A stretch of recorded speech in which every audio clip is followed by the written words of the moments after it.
यस्य प्रसादात् भगवत्प्रसादो यस्य प्रसादान्न गति कुतोऽपि ध्यायुं स्तुवं तस्य यशस्त्रिसन्ध्यं वन्दे गुरो श्रीचरणरविन्दम् आजानुलम्बितभुजो कनकावदातो सङ्कीर्तनैकपितरौ कमलायताक्षौ विश्वाम्बरौ द्विजवरौ जुगधर्मपालौ वन्दे जगत्प्रियकरौ करुणावतारौ नमस्त्रिकालसत्याय जगन्नाथसुताय च सविताय सपुत्राय सकलत्राय ते नमः बर्हापीडाभिरामं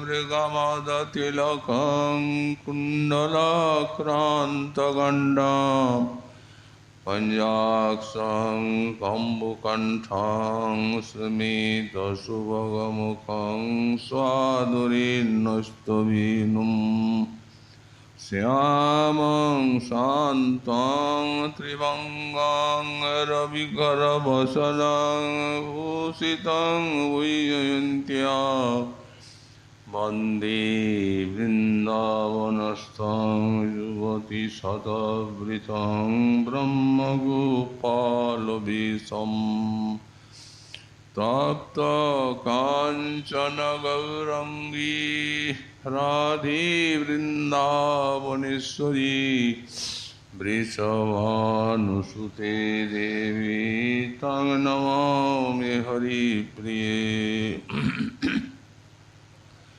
मूकं करोति वाचालं पङ्गुं लङ्घयते गिरिं यत्कृपातमहं वन्दे परमानन्दमाधवं वञ्चाकल्पतरुभ्यश्च कृपासिन्धुभ्य एव च पतितानां पावनेभ्यो वैष्णवेभ्यो नमो नमः हरिभक्ति पराजित हरिनाम परायण दुर्वृत्ता वा सुवृत्ता वा तेषां नित्यं नमो नमः नमः धर्माय महते नमो कृष्णाय वेदसे ब्राह्मणे नमस्कृत्य धर्मान् मोक्षे सनातनान् नारायणं नमस्कृत्य नरं चैव नरोत्तमं देवीं सरस्वतीं व्यासं ततो जयो मुदीरयेत्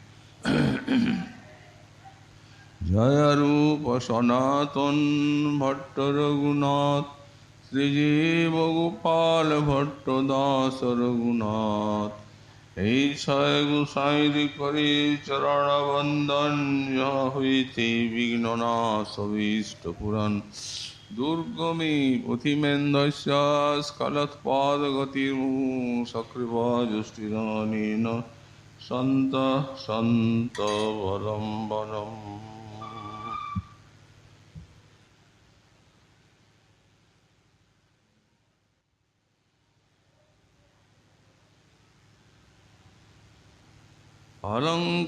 अलङ्कृत्वात्मानं नवो विविधरत्नैरिव बलात् विवर्णतो स्तम्भास्फुटवचनो कम्पाश्रुपुलकैः हसन् सिद्ध्यन् नित्यन् सिद्धिगिरिपते निर्भरमुदे पुरः श्रीगौराङ्गो হৃদয় উদয়ন মাং মদয়তি।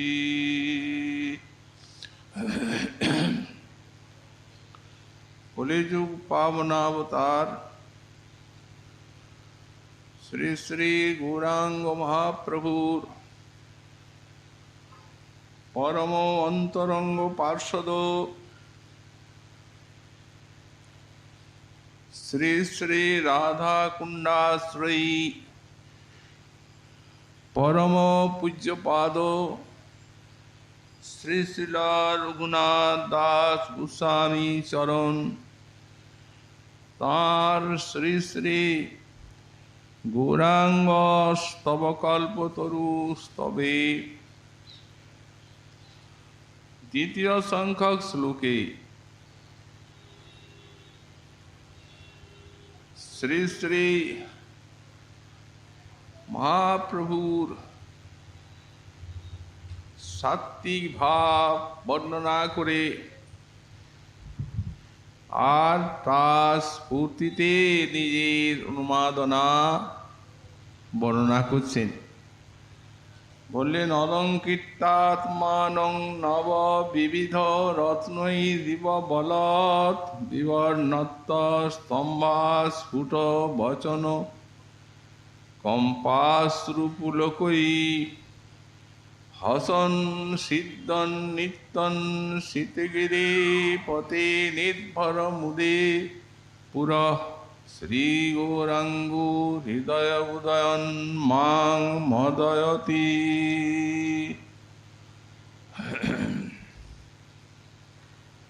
যেমন কোন শ্রেষ্ঠ নটরাজ নব নব বিবিধ রত্নের দ্বারা আর অলঙ্কৃত হয়ে আর মধুর নৃত্য প্রকাশ করে দর্শকদের মুগ্ধ করে থাকেন, তেমনি যে গৌরাঙ্গ শীতগিরি পথে পুরা নির্ভর মুদে নীলাচলপতি শ্রী শ্রী জগন্নাথের অগ্রে পরমানন্দে আবিষ্ট হয়ে আর বিবিধ ভাব অলঙ্কার যথা অতিশয় বিবর্ণত্ব স্তম্ভ অস্ফুট বচন অর্থাৎ গদগদ কম্প অশ্রুপুলক হাস্য সেদ নৃত্য ইত্যাদি বিবিধ ভাবভূষণে ভূষিত হয়ে আর অপূর্ব নৃত্য প্রকাশ করে রথাগ্রে লক্ষ লক্ষ দর্শকের নয়ন মনকে মুগ্ধ করে তুলেছিলেন সেই শ্রী গৌরাঙ্গদেব আমার হৃদয়ে উদিত হয়ে আমায় আনন্দোন্মত্ত করে তুলছেন। শ্রীপাদ গোস্বামী চরণ সাক্ষাৎ মহাপ্রভুর লীলা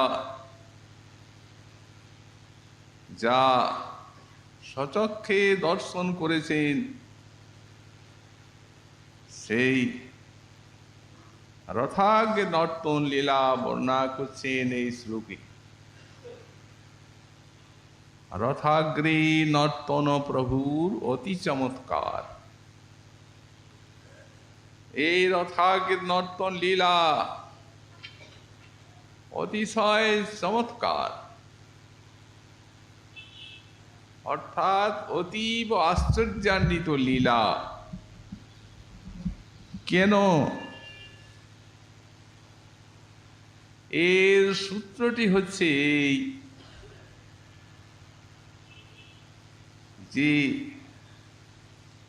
এই নীলাচল লীলায় প্রভুর প্রাত্যহিক নিয়ম হচ্ছে শ্রী শ্রী জগন্নাথ দর্শন। প্রাতঃস্নান আহ্নিকাদির পরেই জগন্নাথ দর্শনে প্রত্যেক দিন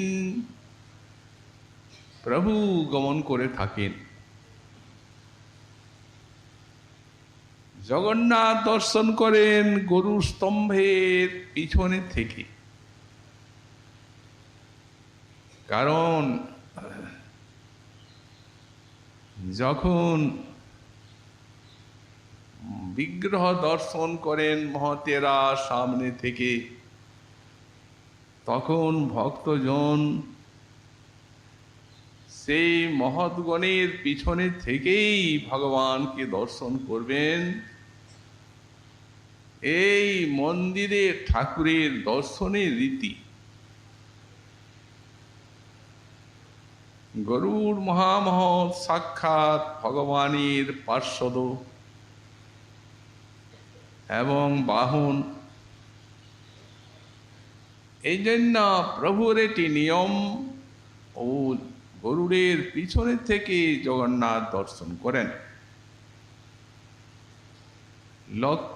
লক্ষ লক্ষ দর্শক সামনে থেকে জগন্নাথ দেখেন, প্রভু সম্মুখে যান না। জগন্নাথ দর্শন করেন কাঙালিনীর মতো। কেন?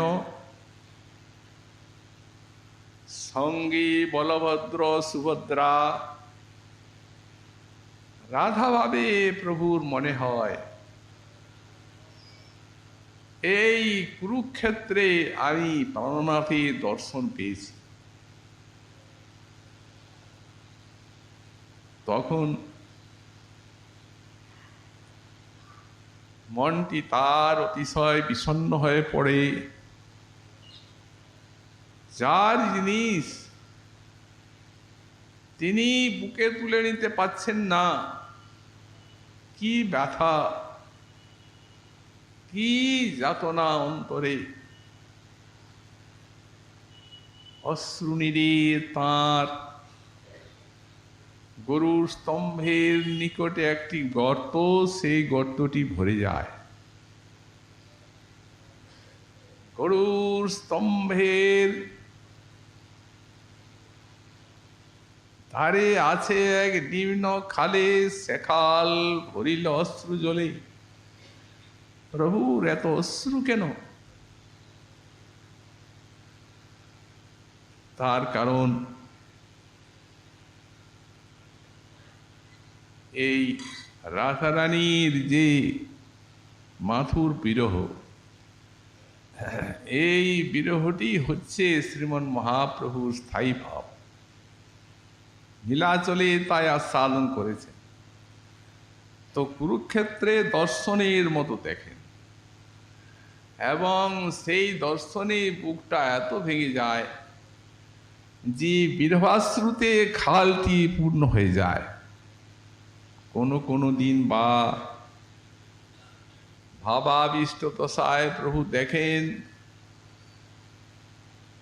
বলদেব সুভদ্রা সঙ্গে নাই, একা শ্রী শ্রী জগন্নাথের দর্শন পান, এবং জগন্নাথে দেখে সাক্ষাৎ ব্রজেন্দ্রনন্দন। সেদিন সাক্ষাৎ ব্রজেন্দ্রনন্দনের দর্শন পান তিনি কোনো দিন। তখন তার উদ্বেগ আনন্দ তরঙ্গ হৃদয়টিকে আপ্লাবিত করে দেয়। তখনও সেই প্রকার আনন্দাশ্রু পড়ে শ্রীমন মহাপ্রভু। মনে মনে কত কথা বলেন। বহুদিন পরে বন্ধু আইলে, আমার দেখা না হইত পরাণ গেলে। দুঃখিনীর দিন দুঃখেতে গেল, তুমি মথুরা নগরে ছিলে তো ভালো, আপনার তো কিছু না গনি, তোমার কুশলে কুশল মানি। আমি এতেক সহিনু অবলা বলে, ফাটিয়া যাইত পাষাণ হলে। এখন কোকিলা আসিয়া করুক গান, আর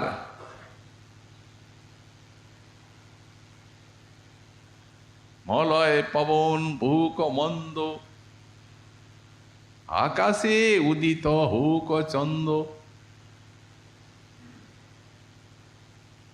যেসব উদ্দীপনের বস্তুগুলি সেই সকলগুলিকে আহ্বান করছে। এখন মলয় পবন বহুক, আকাশে চন্দ্রের উদয় হোক, আর 5 বান অবলাখ বান হু, মলয় পবন বহু মন্দ ইত্যাদি কথা মনে মনে ভাবেন। বুকে আনন্দ নিয়ে যান সেদিন। কিন্তু এটি তো স্থায়ী নয়, তার স্থায়ী হচ্ছে সেই বিরহ ব্যথা। আবার সেই বিরহ জ্বালা হৃদয়ে ঘনীভূত হয়ে উঠে।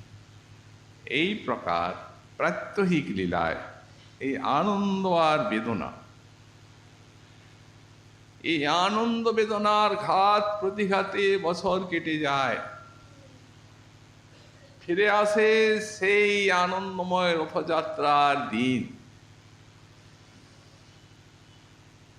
সব বঙ্গের পার্শ্বদগণ আসেন এই রথযাত্রায়। সকলকে নিয়ে প্রভুর কি আনন্দ। আর মহাভক্ত মহারাজ প্রতাপরুদ্র মহাপ্রভুর কাশী মিশ্রকে ডেকে বলেন,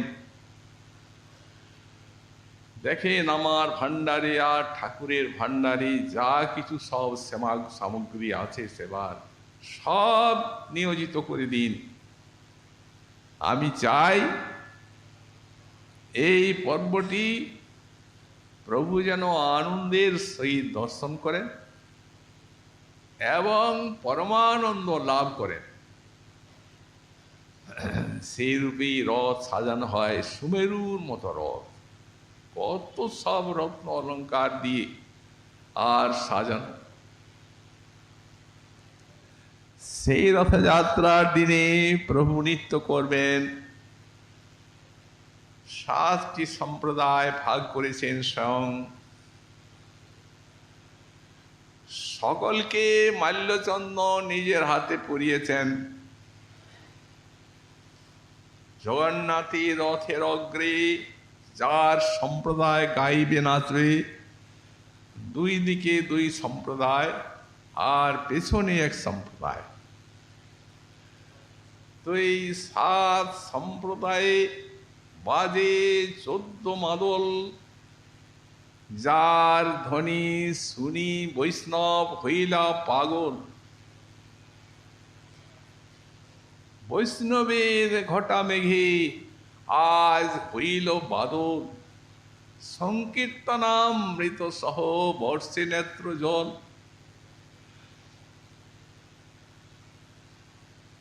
আনন্দের সীমা নাই মহাপ্রভু। আলাস চক্রের মতো সেই 7 সম্প্রদায় ঘুরছে। কোন একটি লাঠির অগ্রে অগ্নি দিয়ে আর যদি খুব জোরে ঘুরানো হয়, ওটা 4 দিকেই গোলাকার দেখাবে। এটিকে আলাস চক্র বলা হয়। তো অতি আনন্দের আতিশয্যে মহাপ্রভু এত ঘুরছেন যে গোলাকারটাকে দেখা যাচ্ছে। আবার কোনো কোনো সময়ে 7 সম্প্রদায়ে 7টি রূপে তিনি নৃত্য করছেন। সবাই দেখছেন না, ওই কেউ কেউ দেখেন বা দেখছেন। শ্রী চৈতন্য চরিতামৃতে সেই 3 ভাগ্যবানের উল্লেখ আছে। মহাপ্রভুর এই মহিমা দেখে আর প্রতাপরুদ্র রাজা কাশী মিশ্রকে বলছেন ওই 7 জায়গায় একসঙ্গে নৃত্য করছেন প্রভু। কাশী মিশ্র কহে তোমার ভাগ্যের নাহি সীমা। আহা, তুমি এত ভাগ্যবান, এই রহস্য দর্শন করতে পেলে। সম্মুখে না দেন দেখা, আর পরোক্ষে এত দয়া, কে বুঝিতে পারে এই চৈতন্যের মায়া? এই মায়াটাও দয়াই, মায়া অর্থে দয়া। সার্বভৌম সঙ্গে রাজা করে ঠাড়াঠাড়ি, আর কেহ নাহি জানে এই চৈতন্যের চুরি। এই চুরিটি আর কেউ জানেন না। পরে লিখছেন, যার পর কৃপায় তিনি জানেন, তিনি দেখেন।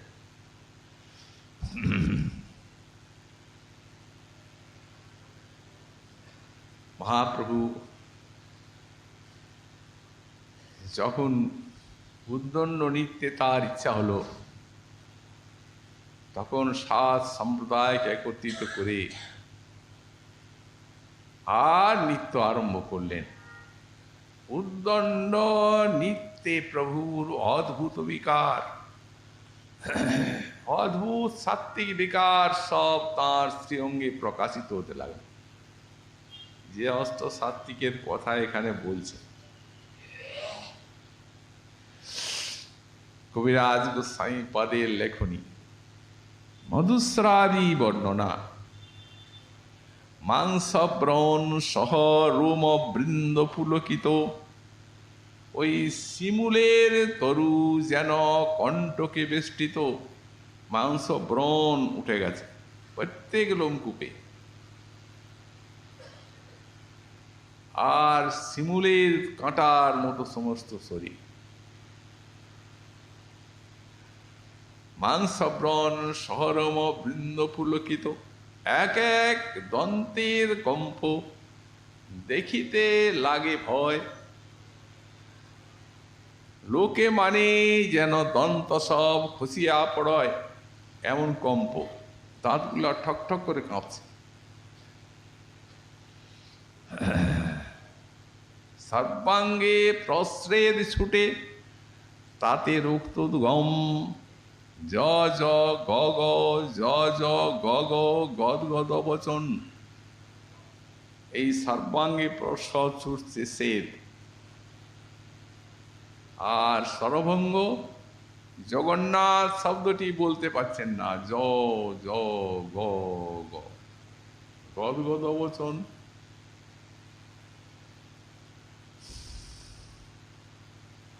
গৌরবর্ণ দেহ কভু দেখিয়ে অরুণ, কভু অঙ্গ দেখি যেন মল্লিকা পুষ্প সম। কখনো বা শ্বেত অঙ্গ মল্লিকা ফুলের মতো, সেই সোনার অঙ্গ কখনো লাল অরুণে অরুণ বর্ণ, এই রূপ বৈবর্ণ। জলযন্ত্র ধারা যেন ভয়শ্রু জল, আশপাশ লোক যত ভিজিল সকল।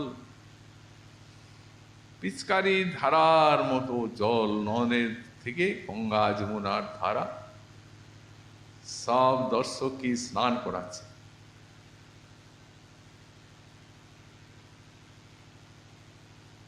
কোন সময় বা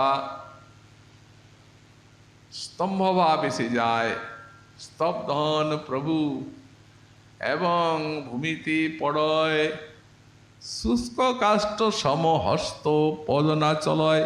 এ হচ্ছে স্তম্ভভাব।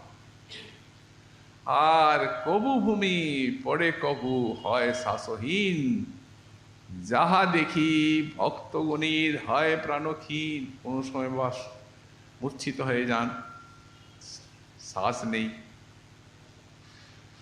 ভক্তগণের, আর দেহে প্রাণ থাকে না। এই জন্য এখানে বলদ বলে একটা শব্দ দিয়েছে। অত্যাশ্চর্যময় এই সাত্ত্বিক বিকার, যাহা নাই দেখি শুনি শ্রী ভাগবতে। এই সব বিকার প্রকাশের সচি সুতে আমাদের গোস্বামী পদ লিখলেন এই সাত্ত্বিক বিকারগুলিকে মোটামুটি 4 ভাগে ভাগ করা হয়েছে। একটি ধূমায়িত, এক প্রকার জ্বলিত, আর এক প্রকার উদ্দীপ্ত, আর এক প্রকার সুদীপ্ত। তো যখন দু একটি অশ্রুপাল পুলকারি দেখা যায়, সম্বর্ণ করতে পারা যায়, তখন এই সাত্ত্বিক বিকারকে ধূমায়িত বলা হয়। আর যখন 2-3টি বিকার দেখা যায় একসঙ্গে, কষ্টের সম্বরণ হয়তো করা যায়, তখন তার নাম হয় জ্বলিত। আর যে সময় 4টা-5টা ভাব উদিত হয়, সম্বরণ করার সামর্থ্য থাকে না, তখন তার নাম উদ্দীপ্ত। আর সুদীপ্ত ভাবটি হয় মহাভাবে। মহাভাব ছাড়া এই সুদীপ্ত ভাব হয় না। একসঙ্গে 8টা ভাব হবে এবং একসঙ্গে 8টি ভাব প্রকাশিত হয়ে পরম উৎকর্ষ প্রাপ্ত করবে। তখন তার নাম হবে সুদীপ্ত ভাব। এটি রাধারানীরই হয় এবং মহাপ্রভু সেই রাধার ভাব কান্তি গ্রহণ করেছেন। এই জন্যেই এই মহাপ্রভুতে এই যে বলবান ভাবগুলি প্রকাশিত হচ্ছে।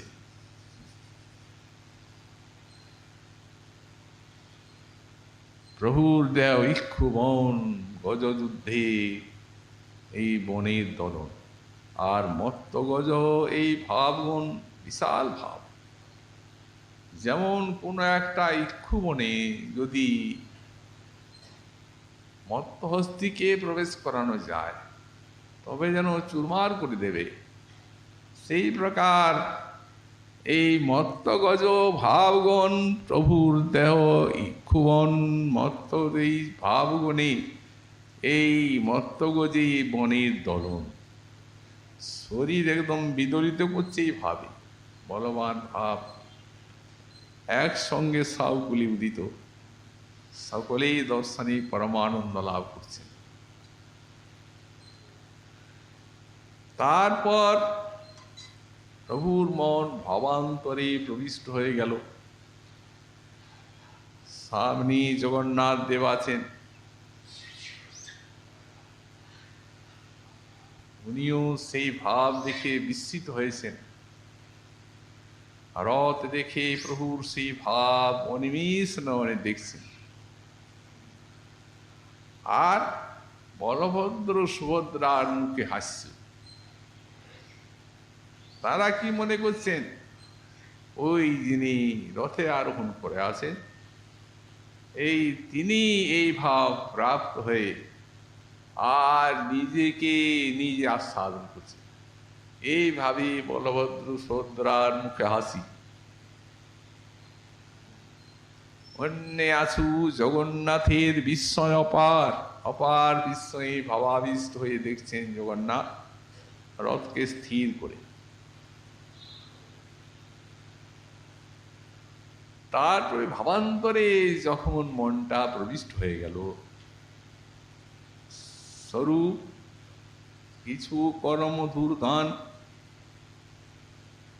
তো স্বরূপ তো সাক্ষাৎ দর্পণের মতো প্রভুর হৃদয়টা দেখেন। কি কহব রে সখী আজ কো আনন্দ, চিরদিনে মাধব মন্দিরে মোর। এই ধোয়াটি গাইছেন।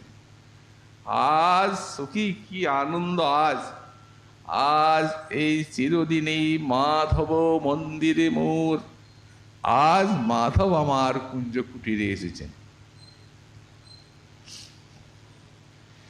অর্থাৎ সেই জগন্নাথ মন্দিরে যখন হৃদয় বেদনায় ফেটে যায়, তখন বলেন, এই সে বৃন্দাবনে তুমি আমার সঙ্গে লীলা করো। এই কুরুক্ষেত্রে তোমার দর্শনে কোনো আনন্দ নেই। সেই বৃন্দাবনে তোমার সঙ্গে যে সুখ আস্বাদন, সে সুখ সমুদ্রের ইহা নাই এক কণ। তো আজ তার সেই অন্তরের বাসনা পূর্ণ হয়েছে। আজ বৃন্দাবনে এসেছেন, দুই দিকে সব যে পথে যাচ্ছেন রথ জগন্নাথ একা, সুভদ্রা আলাদা আর বলভদ্র আলাদা, দুই দিকে উপবন শ্রেণী, ঠিক যেন বৃন্দাবন, প্রভুর বৃন্দাবনে স্ফূর্তি। তো সেই দুই প্রহর ওই ধোয়াটি গাইছেন আর আস্বাদন করছেন। মনে মনে কত সব কথা। তুমি এখানে দর্শন দিয়েছিলে সেই কুরুক্ষেত্রে, শ্বেতা হাতি ঘোড়া লোকজন ইত্যাদি। সেই লোকারণ্য হস্তিগজ, লোকারণ্য বন, সেই কোথায় হস্তিগজ আর লোকারণ্য জনসমাজ, আর কোথায় এই বৃন্দাবন পুষ্পারণ্য পিক ভৃঙ্গনাথ, গোপগণ কোথায়, আর রাজদেশ আর রাজাগণই বা কোথায়?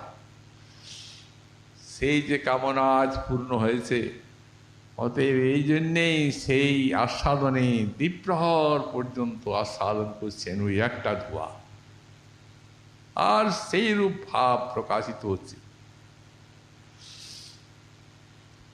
ধীরে ধীরে ধীরে ধীরে জগন্নাথ চলেছেন, প্রভু ধীরে ধীরে নৃত্য করে করে চলেছেন রথাগ্রে। আর জগন্নাথও সেই মাধুরী আস্বাদন করে চলেছেন। কোনো সময় রথটি দাঁড় করাচ্ছেন, প্রভুকে আস্বাদন করছেন তার নৃত্য, কোনো সময় বা যাচ্ছেন। কবিরাজ গোস্বামী পাদ বললেন, গৌর যদি আগে যায়, পিছে যায় তো শাম হয় স্থিরে, আর গৌর আগে চলে, শ্যাম চলে ধীরে ধীরে। এই মতো শ্যাম গৌরে হয় ঠেলা ঠেলি। তুমি চলো, মহাপ্রভু বলেন তুমি চলো, আমি পিছনে পিছনে যাই।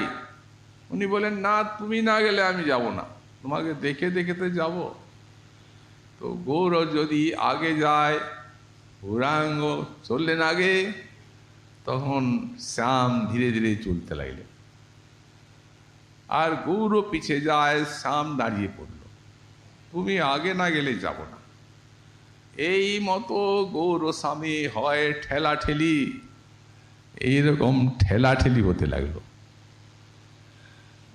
কে বলবান? বললেন, শরথ সামনে রাখি গৌর মহাবলী।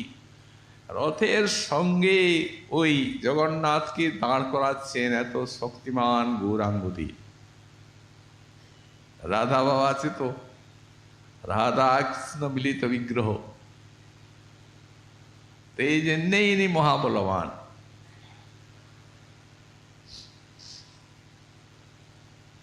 ওই রথে যেতে যেতে জগন্নাথ দেব শ্রী গৌরাঙ্গ ভাবে প্রবিষ্ট হয়ে আর হঠাৎ একটা শ্লোক পাঠ করেন, কাব্য প্রকাশের শ্লোক। য কুমার হর সৈবহি বর সৈব সে চিত্রক্ষপা স্তে জন্মিলিত মালতী সুরভয় প্রৌঢ়া কদম্বা নীলা সা চৈবাস্মি তথাপি তত্র ওই সুরত লীলাবিধৌ রেবা রোধসি বেতসি তরুতলে চেত সমুৎকণ্ঠতে। কেউ জানে না এর কি ব্যাখ্যা, কেন প্রভু এই কথা বলছেন। শ্লোকটি একটা সাধারণ নায়িকার উক্তি, কাব্য প্রকাশের শ্লোক। নায়িকাটি বলছেন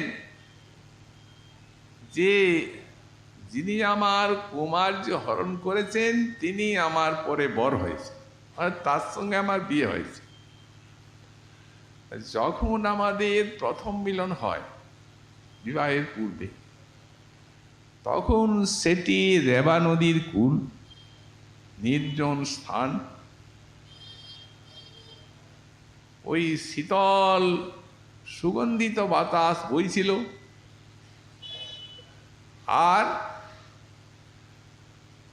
বেতসী তরুতলে আমাদের মিলন হয়েছিল। বললেন সেই আমি আছি, সেই রেবা নদীর কূল, সেই সবই আছে, বাতাসও বইছে, কিন্তু তথাপি সেই রেবা নদীর কূলে সেই সময়টি আমার অন্তরে আকাঙ্ক্ষা করছে। সেই তুমি, সেই আমি, সেই নবসঙ্গম। তথাপি আমার মন চাহে বৃন্দাবন, বৃন্দাবনে উদয় করা হো আপন চরণ। এইভাবে শ্লোকটি পাঠ করেছে। শ্রী রূপ গোস্বামী পাদ গেলেন, শ্লোকটি শুনলেন, আর সেই শ্লোকের অনুবাদ করলেন। স্বয়ং কৃষ্ণ কুরুক্ষেত্র মিলিত তথা সারাধা তদিদম ভয় সঙ্গম সুখম তথা পন্ত খেলন মধুর মুরলী পঞ্চমজুষে মনোমে কালিন্দী পুলিন বিপিনায় স্পৃহয়তি। তালপাতায় শ্লোকটা লিখলেন, লিখে ওই হরিদাসের কুটিরের স্থিতি ওই চালে গুঁজে রাখলেন, আর সমুদ্র স্নান করতে গেলেন। ঠিক সেই সময়ে মহাপ্রভু এসে গেছেন হরিদাস রূপের দর্শনে। দেখছেন একটা কি লেখা আছে, একটা কাগজ, তাল পাতা নিলেন হাতে, পড়ছে, পড়ে আবিষ্ট হয়ে আছে।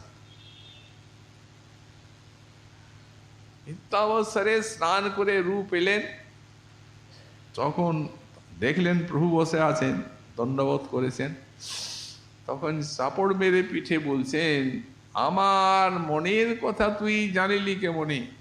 আমার মনের কথা কেউ জানে না, তুই কি করে জানলি? স্বরূপকে প্রশ্ন করেন প্রভু, যে স্বরূপ আমার মনের কথা, এই রূপ কি করে মনের কথা জানলো?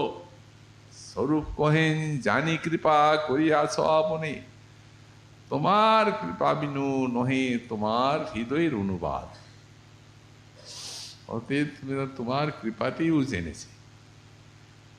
এই শ্লোকটি পাঠ করে স্বরূপ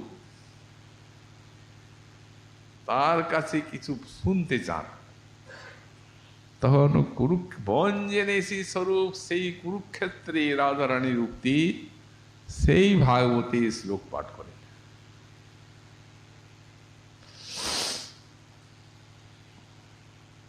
সেই ভাগবতের শ্লোক আহুষ্যতে ললিনলাভ পদারবিন্দম যোগেশ্বরে হৃদি বিচিন্তমগাধ বোধয়ী সংসার কূপপতিত তরণাবলম্বম গেহং জুষামপি মনস্সু দিয়াৎ সদা ন। এই শ্লোকটি শুনে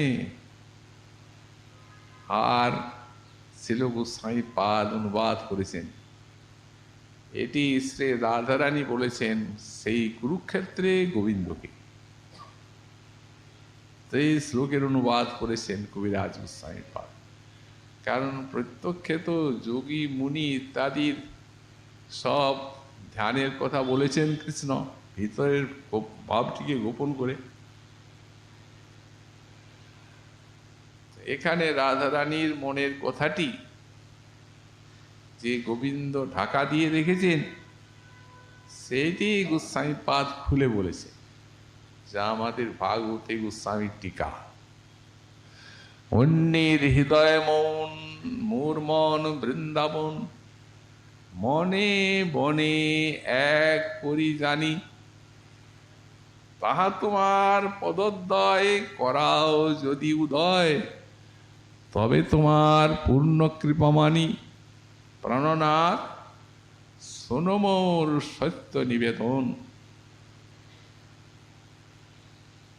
এই বৃন্দাবন আমার সদন, তাহা তোমার চরণ না পাইলে না রহে জীবন। পূর্বে উদ্ধব দ্বারে আর এবে সাক্ষাৎ আমারে তুমি জ্ঞান যোগীর কহিলে উপায়। আমাদিগকে জ্ঞান যোগের উপদেশ দিলে তুমি, তুমি বিদগ্ধ কৃপাময়, জানো আমার হৃদয়। মোরে কি হয়েছে কহিতে জুয়ায়, আমাকে কি এই কথা বলা উচিত? নহে গোপী যোগেশ্বর তোমার পদকমল, তারা ধ্যান করি পাইবে সন্তোষ। তোমার বাক্য পরিপাটি, তার মধ্যে কুটিনাটি, শুনি গোপীর বাড়ে আরো রোষ। এইসব কথা শুনে তো আমরা রেগে যাচ্ছি।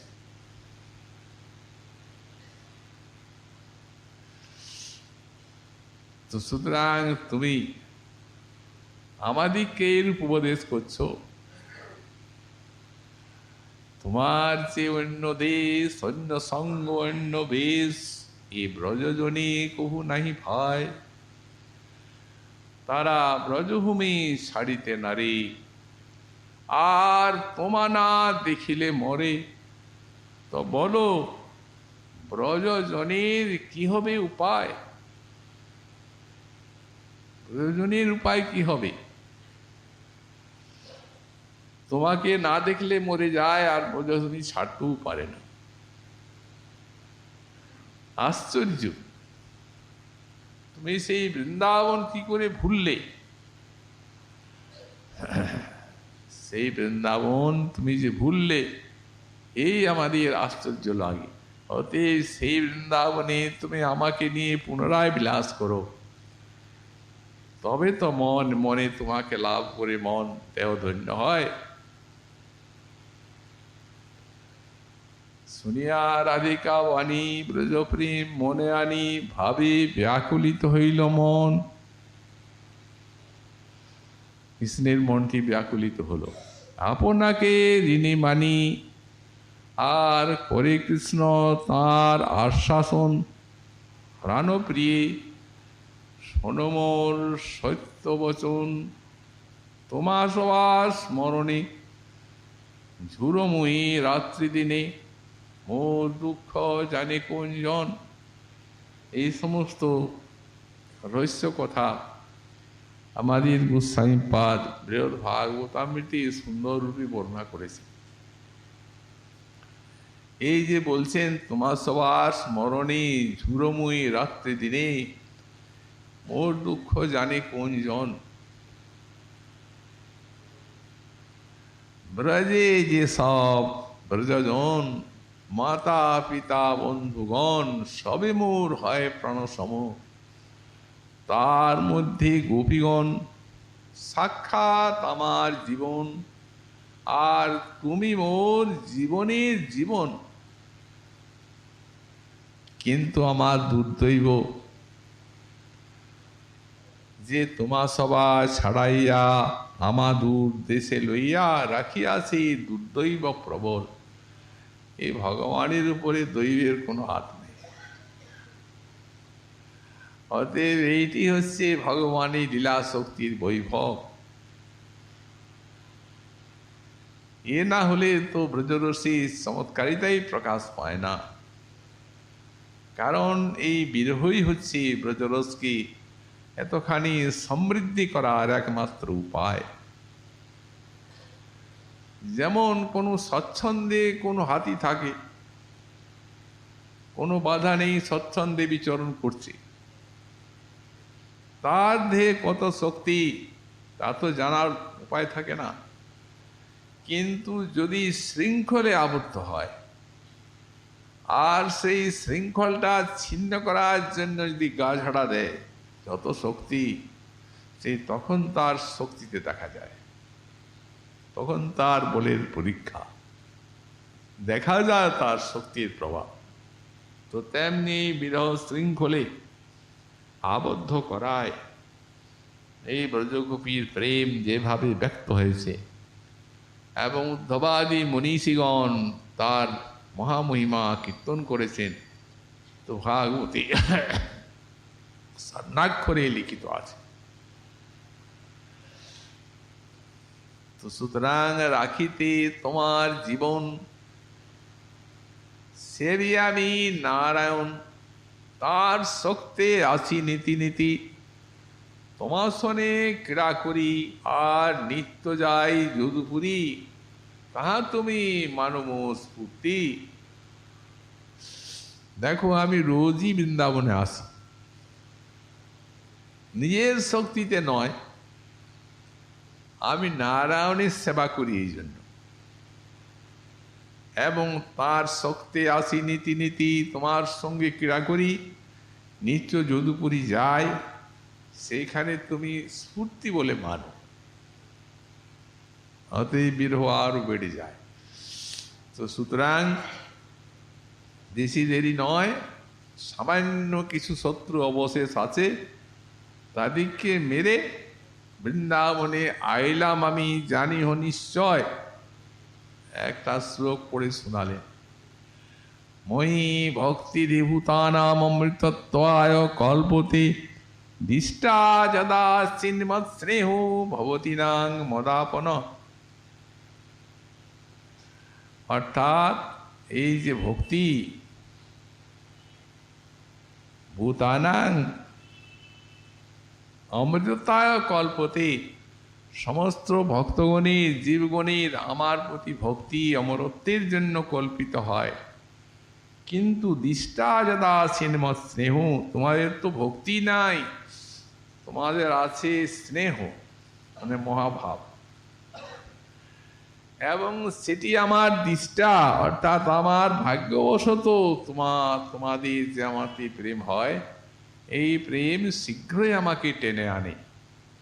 মোর ভাগ্যে মো বিষয়ে তোমার যে প্রেম হয়, সেই প্রেম পরম প্রবল, লুকাইয়া আমানে সঙ্গ করায় তোমা শোনে, আর প্রকটেহ আনিবে সত্তর।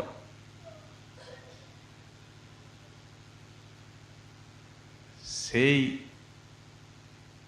1 বৎসর কাল শ্রীমন মহাপ্রভু যেই রাধার বিরহ ভাবরস আস্বাদন করেছেন, আর কি সব এই বিরহী সাত্ত্বিক বিকারের প্রকাশ। এক্ষণে এই রথযাত্রার দিনে একা জগন্নাথকে পেয়ে আর স্বরূপের সঙ্গে এই সব রসমাধুরী আস্বাদন করেন মহাপ্রভু, আর এই আনন্দেই প্রভু এরূপ নৃত্য করেন। আর সেই আনন্দ নৃত্যেতেই তার এরূপ সাত্ত্বিক বিকারের প্রকর্ষগুলি হয়। এই জন্য এখানে লিখছেন যে শীতগিরিপতে পুরো, এই যে শীতগিরি আর শীতগিরি অর্থাৎ এই নীলাচলপতি, নীলাচল পর্বতের প্রতি, এই তার নিকটে থেকে এরূপ হাসছেন, হসন সিদ্ধন নিত্যন নির্ভর মুদে, বিশাল বিপুল আনন্দের উদ্রেকে এইরূপ হাসছেন ইত্যাদি পড়ে গড়াগড়ি দিচ্ছেন। সাত্ত্বিক ভাব, এই সমস্ত অনুভাবগুলি প্রকাশিত হচ্ছে চরমভাবে। শ্রীপাদ রঘুনাথের সমস্ত তাঁর সচক্ষে দৃষ্ট লীলা, এখন লীলার সহিত লীলাময় রঘুনাথের হৃদয়ে সাক্ষাৎ স্ফূর্তি প্রাপ্ত হয়েছেন। স্ফূর্তিতে দর্শন করে সেই ভগবানকে আর এই তাঁর মধুর লীলা, চিত্তটি আনন্দে উন্মাদিত হয়েছে। তাই বললেন, সেই শ্রী গৌরাঙ্গ হৃদয় উদান মাং মদয়তী, শ্রী গৌরাঙ্গদেব আমার হৃদয়ে উদিত হয়ে আর আমাকে আনন্দিত করে তুলছেন। তারপরে পরবর্তী শ্লোকও সেই সাত্ত্বিক বিকারের কথাই বলেছেন, ওটা আলাদা পৃথক বলেছেন, ওই জলযন্ত্র ধারা। এখানে যে কম্পাশ্রু শব্দটি দিয়েছেন, এখানে কম্পাশ্রু পুলক আছে, কিন্তু এই যে জলযন্ত্র ধারার মতো অশ্রু, তা তো বলেন নাই। সেই জলযন্ত্র ধারার মতো অশ্রুটি কেন এইভাবে এত অশ্রু, এই তার কারণ দেখিয়ে আর পরবর্তী শ্লোকটি আমাদের উপহার দিয়েছেন গোস্বামীপাদ। তার কৃপা হলে আগামীকাল আবার আমরা সেই রস আস্বাদন করব। আজকে আমাদের ভাগবত কথা